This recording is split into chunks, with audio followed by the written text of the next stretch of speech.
Welcome to our daily Gemara Shiur. It's not Daf Yomi, it's not Amud Yomi. It's just a Gemara Shiur. Learning this amazing Masechta Shabbos, and we're learning about the halachot of Muktzeh. Muktzeh is such a very well-known concept. Everybody knows about Muktzeh, but there are so many details, so many explanations, concepts about Muktzeh that we don't all know, and this Gemara will help us understand them all. Be'ezras Hashem. This is a second shir in Perek Kol HaKelim that deals with Muktzeh. This shir is Le'ilu Nishmas, my father, Menachem ben Akiva, Le'ilu Nishmas Chutz Bashalom, Sol Bas Moshe, Le'Hatzala of all the hostages, Hatzlocha Uvrocha, Mashiach should come here now. Eizve Ba'el Rabba, welcome. Shabbos Kuf Kav Gimel Amud Aleph.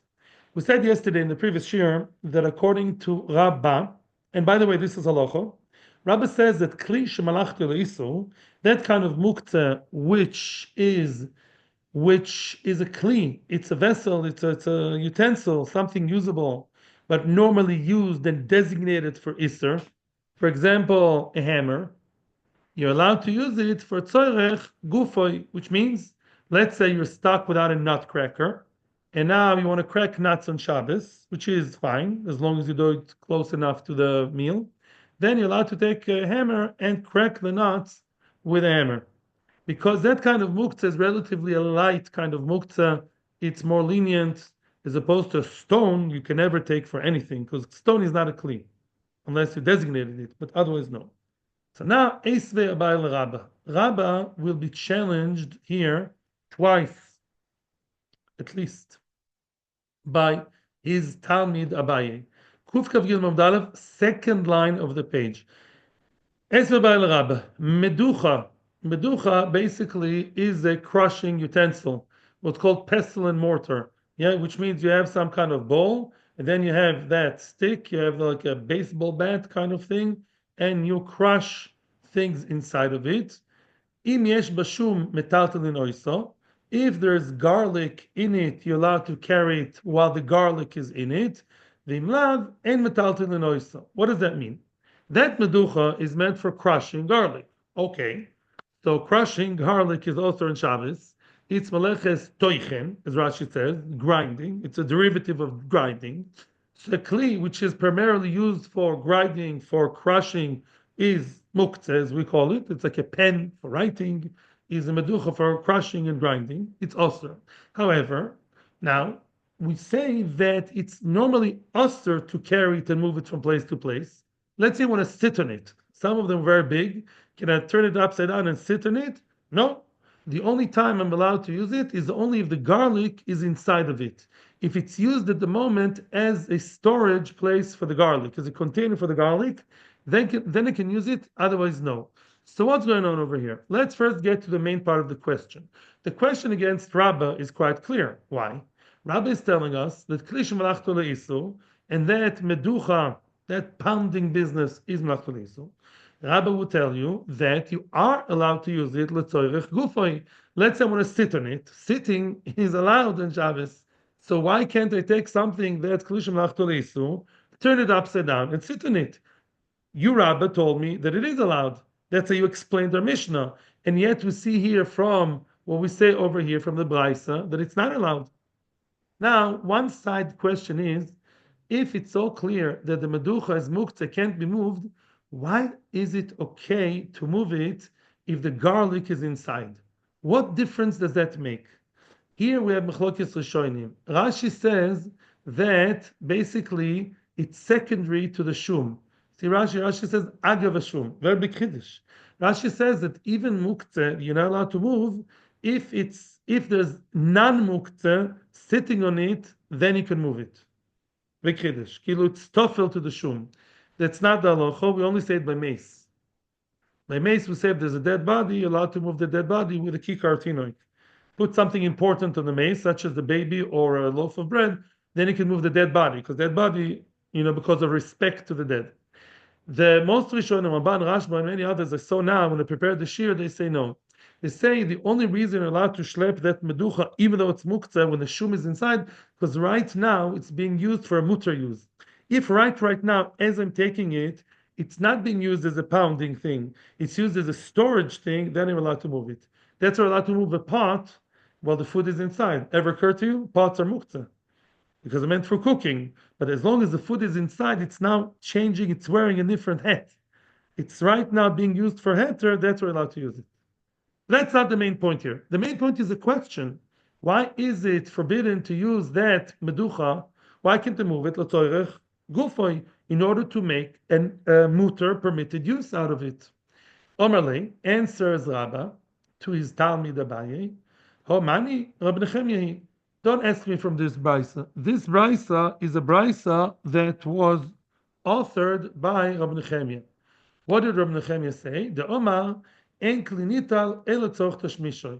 Rab Nechemia, we're going to see Rab Nechemia later on saying that he has a very, very machmir shita that says you're only allowed to take a kli on Shabbos for its original designated purpose. Even kli muta, you can only take a knife in order to cut the food. Can't take the knife to mix your tea. You can only use each thing for its own use because every kli, what's muktzeh, designated. Every kli is designated originally for one use, and that's what you're allowed to use it for. We saw this on Nechem in Daf Lamed Vov a long time ago, and many times later. So this brisa, don't ask me from there. Normally, the mainstream opinion, which is not Reb Nechemia, they would all agree with me that kli shemalachto le'isul can be used for a mutter action. Reb Nechemia is an under a chumrah, something else.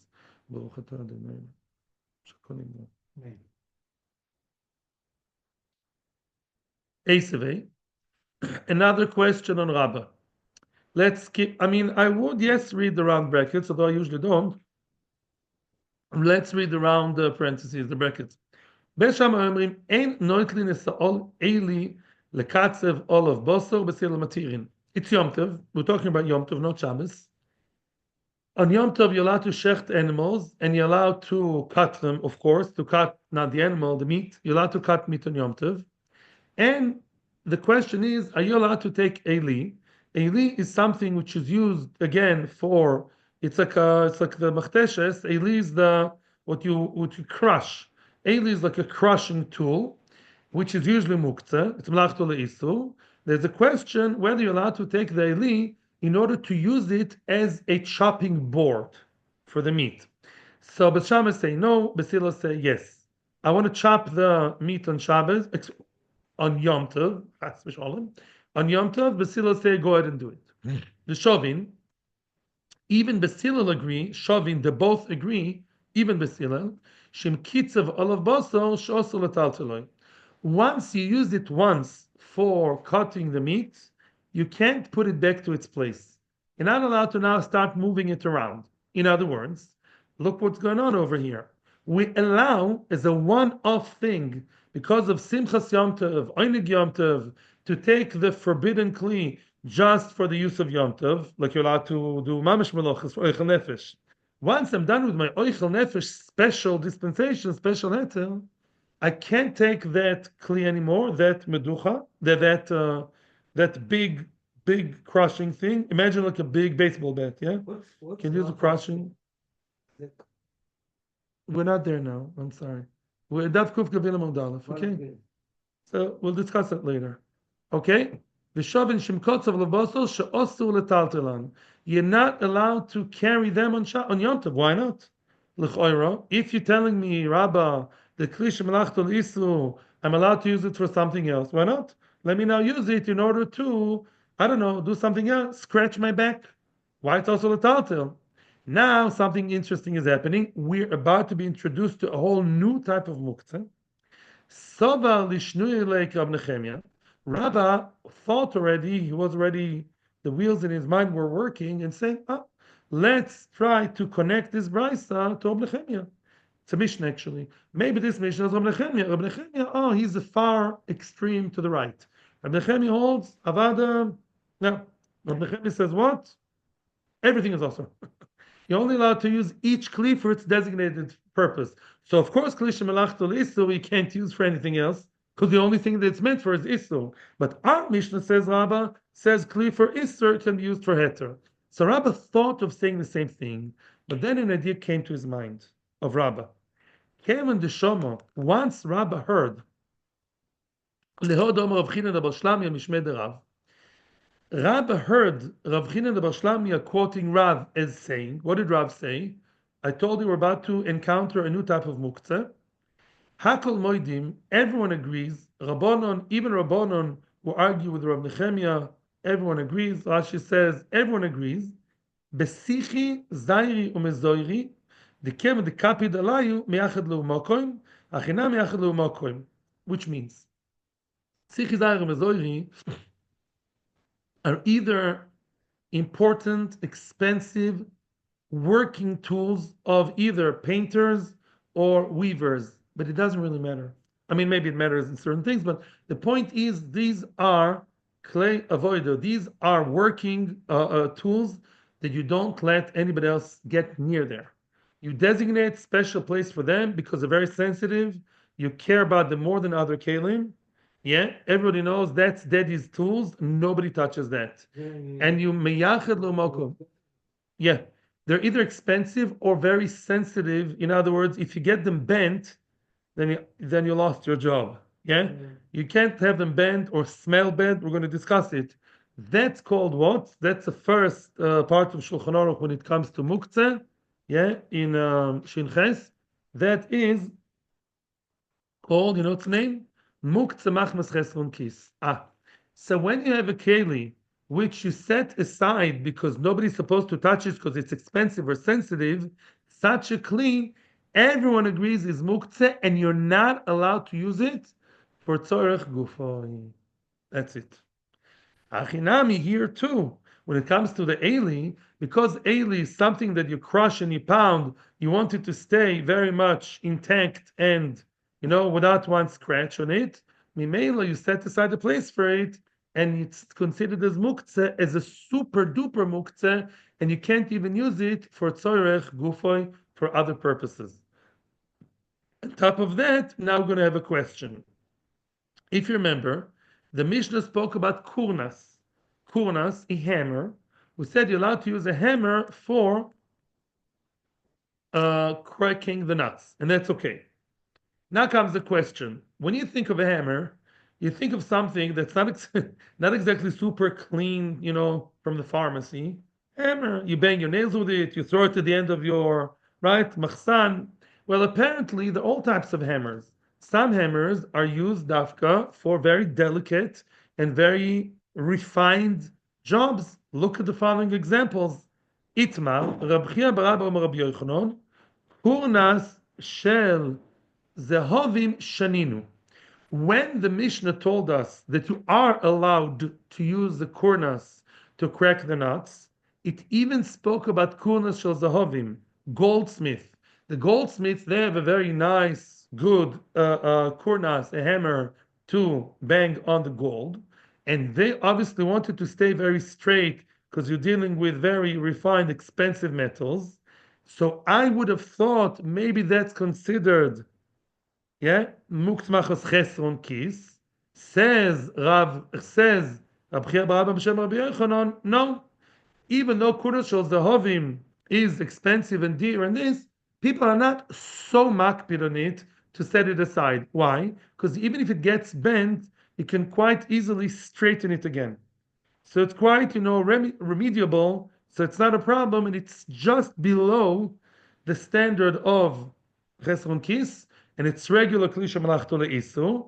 Kli shemalachto le'isu, the regular cheap kli shemalachto le'isu, according to Rabbah, you are allowed to use for tzorech gufoi, for other purposes like cracking the nuts.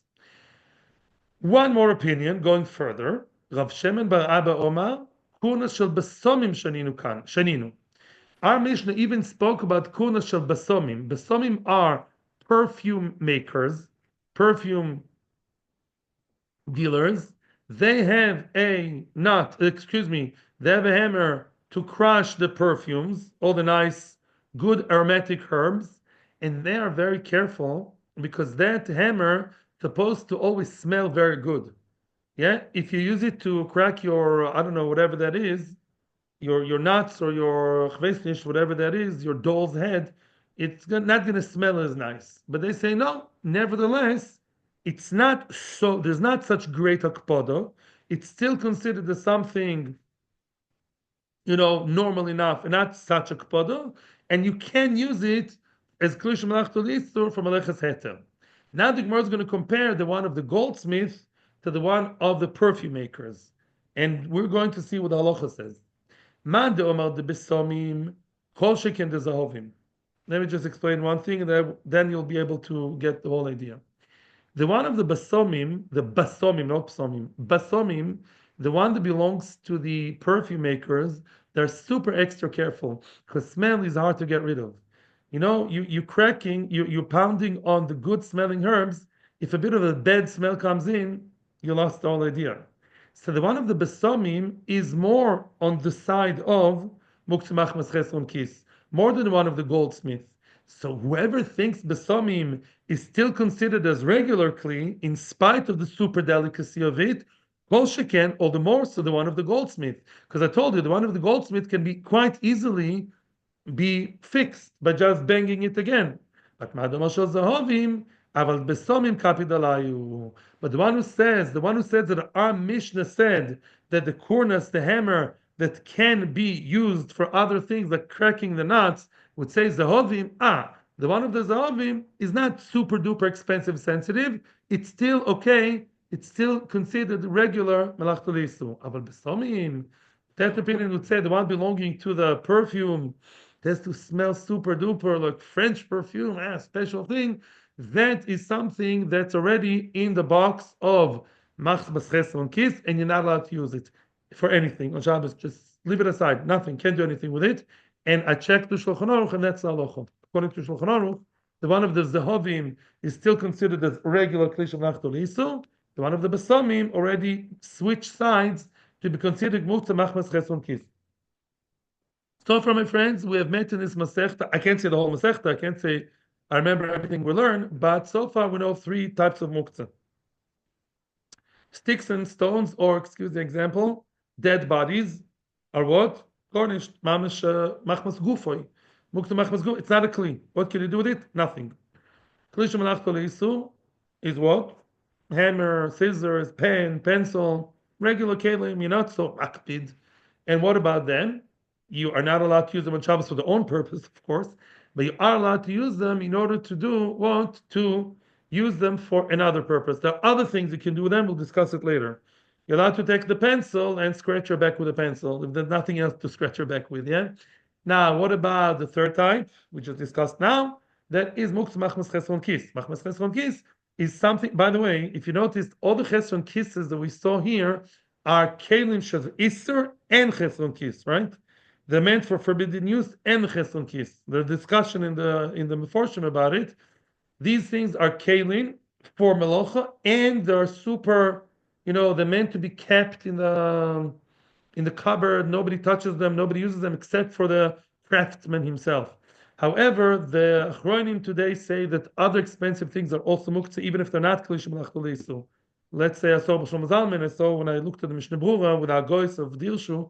He brings down, Shlomo Zalman says that somebody who's selling a sroigim and he keeps the expensive sroigim, 1,000 shekel each, the rich people, and they're in the corner, and nobody touches them, they're also called machmas chesron kis. And on Shabbos you can't touch them. What? There are more muktzahs. I said so far 3. There's much more. We're discovering the world one step at a time. Yeah. Okay, shall that be our YouTube title? Let's see. Esakush vesakarka. Yeah, esakush vesakarka. What kush and karka? These are weaving or spinning tools. In other words, one is allowed to take a tool which is meant for weaving. It's like a stick or a hook, and you can use it to stick your strawberry. Rashi gives the example in making a nice, elegant kiddush on Shabbos. Like you have nowadays, right? We have like toothpicks stuck in a little tuna sandwich or salmon sandwich, yeah? So you can take your weaving tool and stick it there to eat. Why? Klish malachto leisu. We pass like Rabba. We are already in Rabba world, yeah? You can take klish malachto leisu and use it for meleches heter. Okay. Now we're going to learn about something else. We're mamish learning the very, very choshvi studies of Muktzeh. We all know you're not allowed to move Muktzeh. Okay, what does moving mean? Imagine yourself, this cup is a Muktzeh. I can't move it around. Very nice. How about if I move it indirectly? Can I take this cup, if it was Muktzeh, and move it, not with my body? That's another discussion. Can I take, let's say, a stick? I move the stick, which is somehow touching the cup, and the cup indirectly falls down. Yeah? The stick is not Muktzeh. Why? Sticks and stones were mixed earlier. No. A stick. Don't. In Hebrew, I meant a kosher stick, a stick that's meant for it. I take something, a scepter. Okay, I'm a king. I have a scepter. So let's say I take this and even I move it along. Let's say the stick is under here, and I move without my upper hand. I move it just with a stick. Can I take, let's say, with a fork? But there's machlokes how to define. It's called tiltul min hatzad. Can I take a fork? Yeah, and pick up the muktzeh piece and then let it fall. Let's say, yeah, I take a stone. I want to move something off the table like that, moving without touching the actual muktzeh, right? But my movement does move as I move along. The muktzeh also moves along. That's Agdor of Rashi and Tosfos of tiltul min hatzad, moving from the side. Okay. Tono Rabbanon. We're going to see whether that's allowed or not. Tono Rabbanon. Paga is a fig. It's a fig, normally a fig that's not yet ripe. Shetomna bateven, and you hid it, you buried it in hay. Yeah, in hay, in straw, in order to make it warmer and better and riper. V'charoro shetomna b'gecholim. You have charoro, like a cake, some kind of like a toasted cake. Shetomna b'gecholim. You buried it inside coals. Obviously, those coals are not live; they're already extinguished coals. I want to take it out on Shabbos in the middle of Shabbat. I want to take that paga, that food which is buried in muktzeh. Yeah, tevin is muktzeh. Coals, even if they're not burnt, are muktzeh.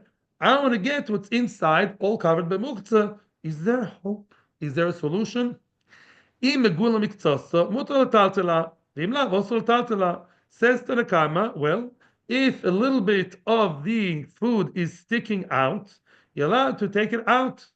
Yeah, that's not called tiltul minatzad according to Rashi. Why? If you take it, I wish I had a whiteboard to show better, but I don't. I wish I had a movie screen. But imagine yourself, yeah, I'm taking out the thing. What's created? Vacuum. So even though the vacuum will be filled by the muktzeh, as I take it out, all the teven falls in. It caves in, right? It implodes. That's not a problem. That's not called tiltul minatzad. Tiltul minatzad means it's mamish. As I move, the muktzeh moves along like that. Yeah, when I move something and then a chain reaction, the other thing just fall apart, that's not called muktzeh. And therefore, Tanakama holds only that's allowed. They do not allow you to do tiltul min hatzad, as opposed to Rabbi Eliezer ben Tedoy argues and says, Toich vin b'kusho b'karka, remember kusho karka? V'minaros me'elein, which means, imagine yourself the fig, which is, fig shaped, like pear shaped, right? Like a drop shaped, right?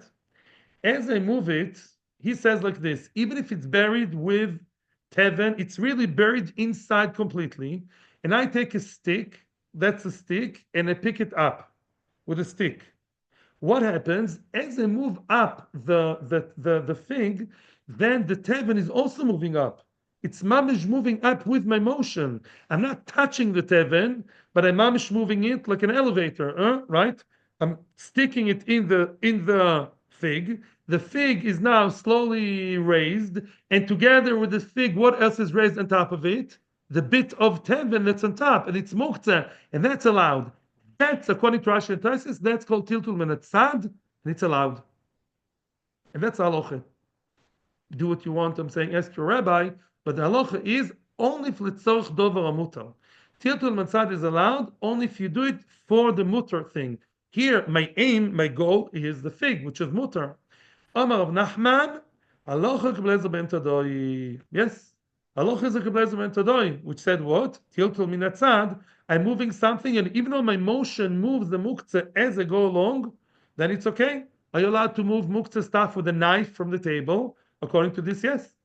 I'm moving it, the knife is moving. However, if I'm moving the knife for the muktzeh, that's not allowed. That's not so simple what I just said, right? If you move the knife for the knife, and along with the knife, by chance, by mistake, there's muktzah stuff that's dragged with a knife, that could be okay. Yeah, but the Rishonim say only the tzorich dovar mutar, then it's allowed. Now, but if I want to clean the table for muktzeh, because I want to get the muktzeh out, then it's not so simple already. Yeah. Lememra, frek the Gemara, lememra the Sovar Nachman tiltul menatzad losh me tiltul. Oh, here are the words. Are you telling me Rav Nachman holds like Rav Bezer ben Tadoi? He passes like the Tana tiltul menatzad sideways tiltul is okay? Look, I'll prove you otherwise. Rav Nachman, the very same Rav Nachman, is now singing a different song. Look what he says. He said his own statement. I fugla. Fugla again is that snon. Fugla again is right radish. You know radishes are also shaped like a drop, like the pear.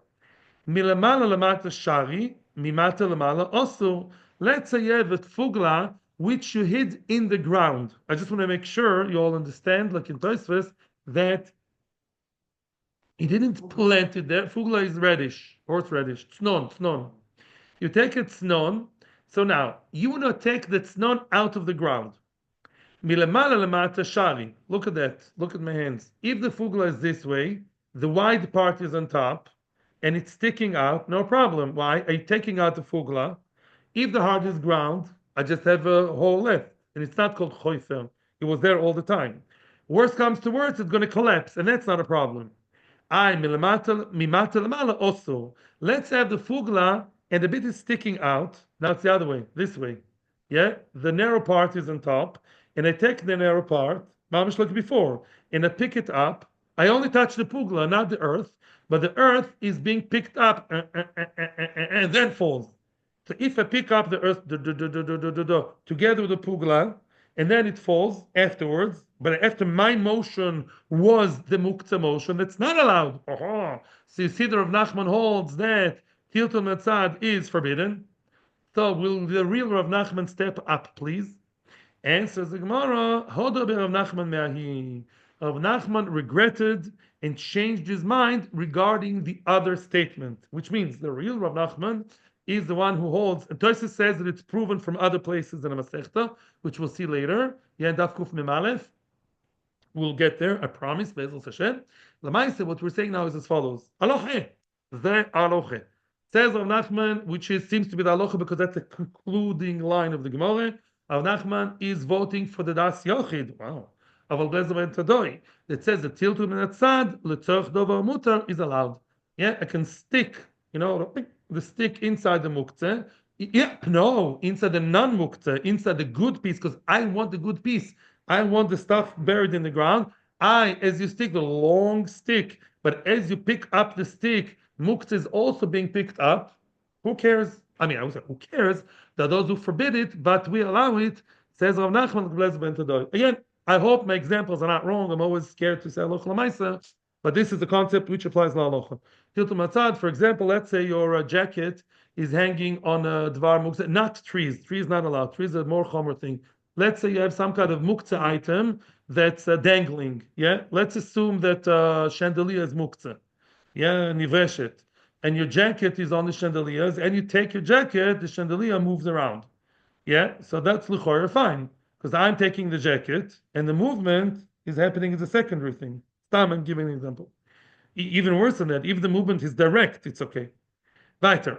Machat shel yad litol ba esakoitz. What did we say in the Mishnah? One more example was a regular hand needle, which means regular needle that's meant for sewing, for stitching. You're allowed to use it. What for? To loleinu, if you have a splinter, a thorn stuck in your finger, you're allowed to take the machat and remove the coats. There's other shilas for bleeding. I'm not entering to the other shilas, but let's say there's no bleeding, no other problems. Yeah, lakona, whatever. You're allowed to take it. Okay, you're allowed to take the machat, which is klish malach tole isu.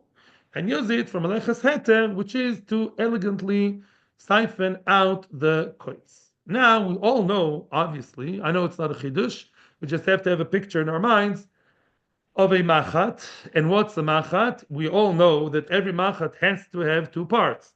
If it's meant for sewing, you have to have the thread inside. So every machat has two ends to it. One end is the hole, the eye of the needle, which is the hole, right? And the other side has to be sharp to stick it. Otherwise, it's not a needle.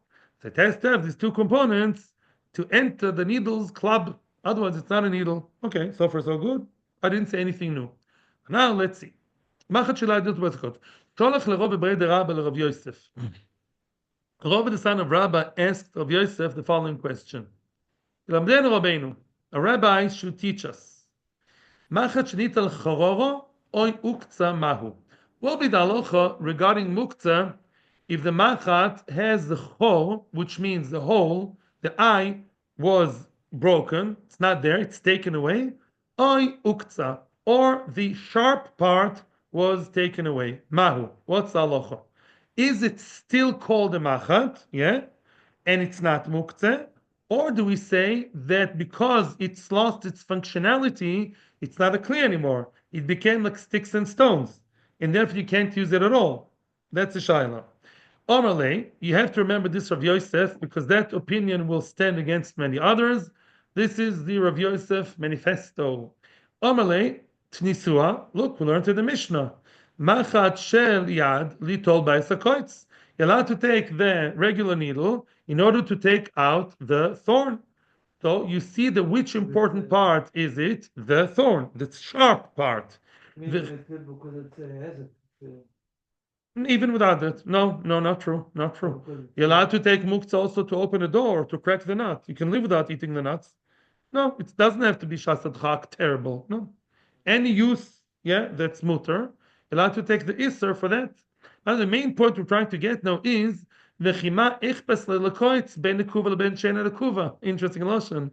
What does the thorn care whether the eye of the needle is there or not, whether it's perforated or not? Which means he didn't answer him regarding the sharp part, the point. He answered him regarding the needle, regarding the hole. And he said, even if it doesn't have a hole, it's still considered to be a machat. Because we see that we still view it as something usable for taking out stuff, what I would call in English a pin. It not changed from being a machat into being a pin, right? It doesn't have a hole, but it still has a sharp part. And that's all I need. Because you see, people still use it for other purposes, such as taking out the thorn. And taking out the thorn you can do even without the hole. So basically, Rav Yosef's answer is yes. Even though the hole was removed, broken, the one head is chopped off, still the sharp part is there. That's all I care about. And it's still considered a machat, and it's not muktzeh. Esivei. Now we're going to question Rav Yosef.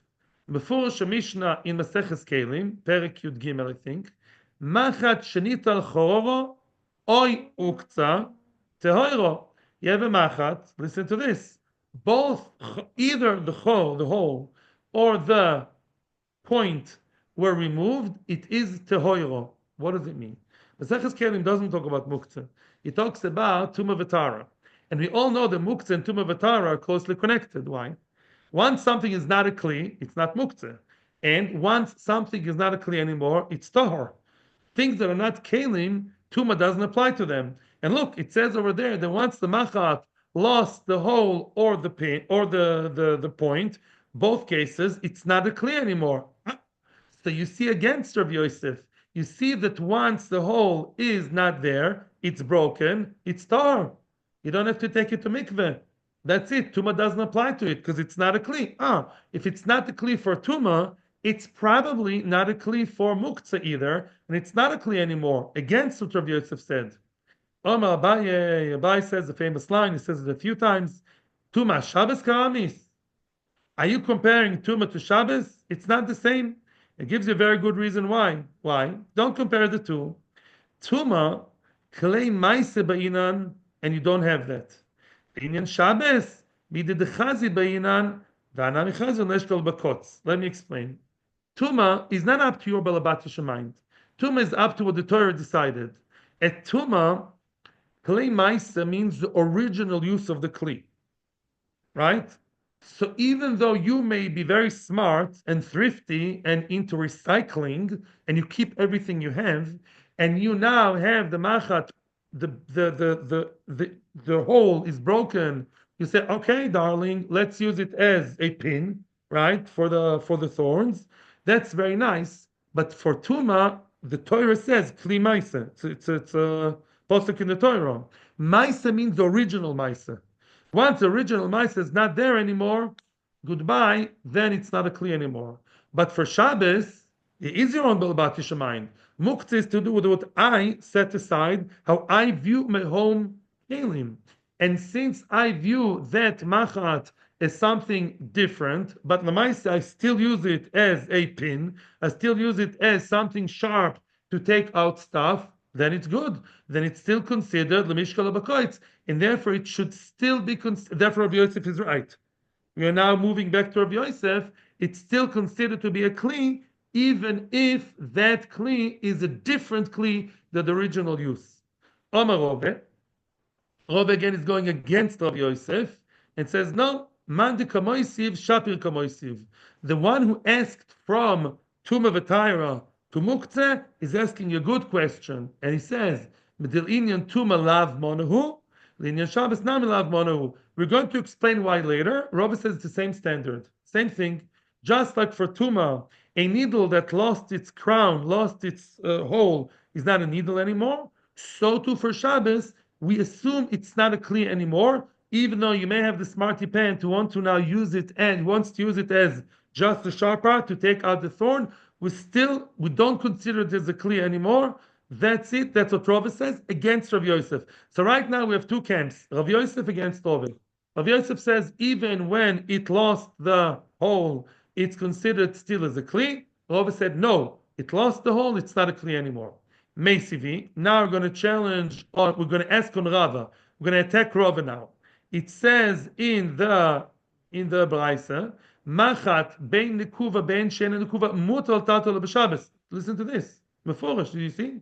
Machat, even when it is not nekuva, meaning it lost the hole, you are allowed to carry it on Shabbos. Meforish like Rabbi Yosef.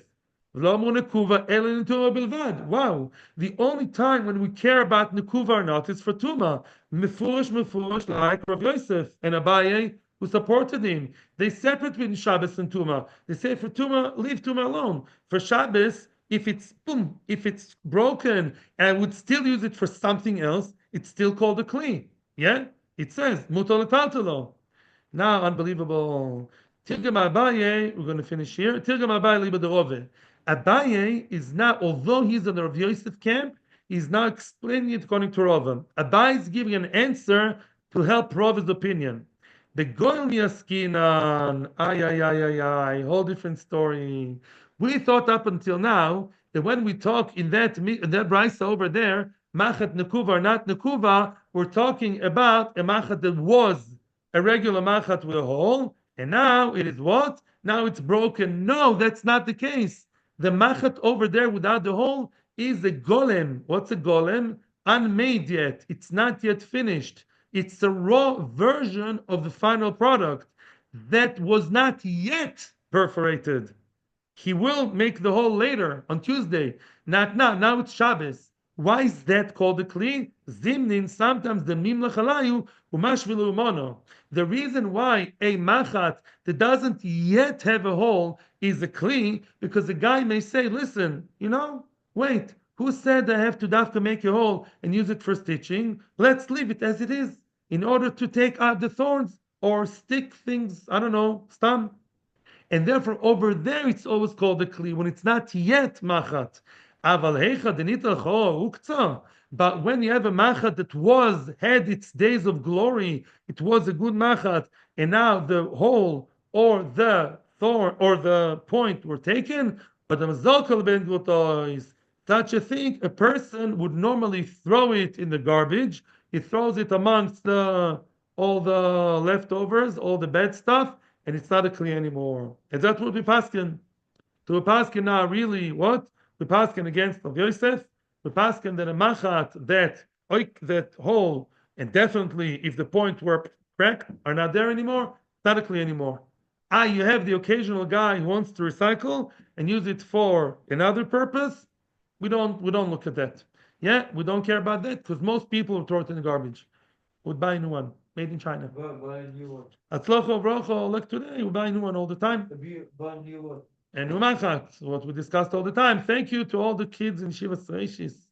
My chavrusas. No sure tomorrow sure on Muktzeh Shabbos. See you on Muktzeh. Tomorrow is the. I'd like to. Tomorrow's tomorrow. Tomorrow's Thursday. Thursday evening. Want to know what I'm doing exactly? I'm going to share it with everybody online. Atzlocho brocho. Thank you. Yeah. And thank you to everyone on Torah Anytime and to our YouTube viewers. Shkoyach, So shkoyach. what's this?